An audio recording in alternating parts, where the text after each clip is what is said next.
Welcome back to Hearth and Wisdom. Sit by the fire, let the warmth embrace you, and allow yourself to be carried away by another tale of timeless wisdom. In the heart of a quiet village, nestled between rolling hills and whispering forests, there stood an old watchmaker's shop. It was a place of ticking clocks, golden gears, and the scent of polished wood and time long past. The owner, Malcolm, was a man of few words and steady hands.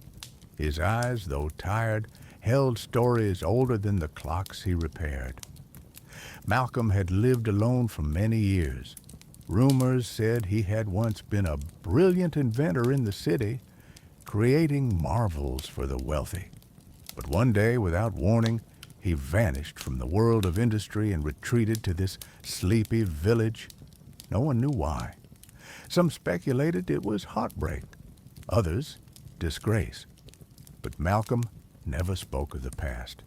What he did speak of, on rare occasions, was time, not just as a measurement, but as a presence.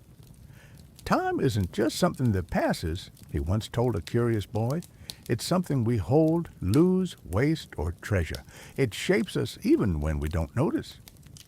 Each morning, Malcolm would open his shop at sunrise, sit at his worn wooden desk, and begin his delicate work.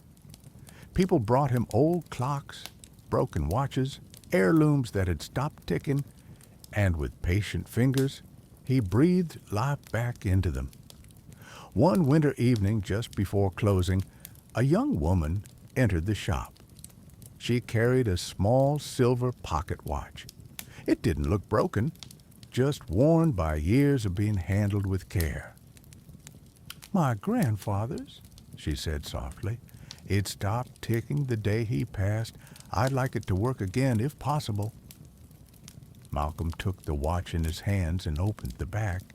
His brow furrowed, not in confusion, but in recognition.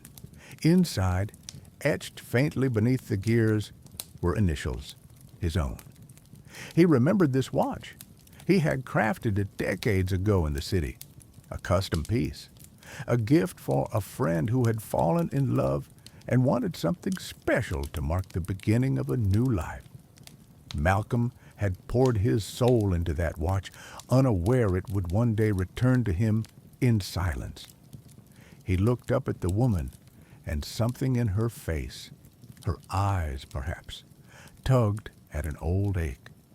She looked like someone he once knew, or perhaps someone he could have known had he made different choices.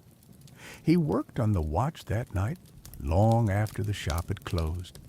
As he cleaned the gears and rewound the spring, he thought about all the time he had let slip away, regrets whispered through the ticking silence, letters unsent, apologies unspoken, love left behind.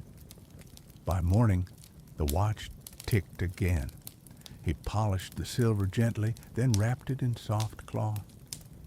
When the woman returned, Malcolm handed it to her without a word. She smiled, listened to the steady ticking, and said, "It feels like he's still here." Malcolm nodded, but said nothing.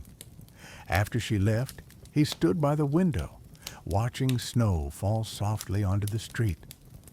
The village bells rang in the distance, and for the first time in years, Malcolm closed his shop, not because the day was over, but because he needed to take a walk, to breathe the winter air, to feel the present. Time, he realized, hadn't run out. It had just been waiting for him to start moving again.